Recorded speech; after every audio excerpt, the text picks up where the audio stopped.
zaman bir olarak Qərbi Azərbaycanlıların her zaman İrəvan eşqiyle ürəyində döyünən, qəlbində döyünən, Heydər Əliyevin siyasetini destekleyen İlham Əliyev cənablarının bugünkü gün məhz ziyan siyasetini severek dünyada fəxrlə mən Azərbaycanlıyam diyebilecek Qərb Azərbaycanlıları nümayəndəsindenəm.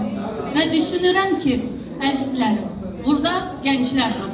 Hansılar ki, dünya bugünkü gün bu gençlerden danışır. Hansı ki, həmin gençler Azərbaycanın bayrağını her zaman yükseklerde kaldırır.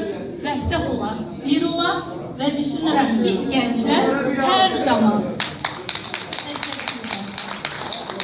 zaman elimizi, obamızı, harda olmamızdan asılı olmayarak Azerbaycanlı olarak Kur'an'ımızı, bayrağımızı her yerde severek təqdim edirik.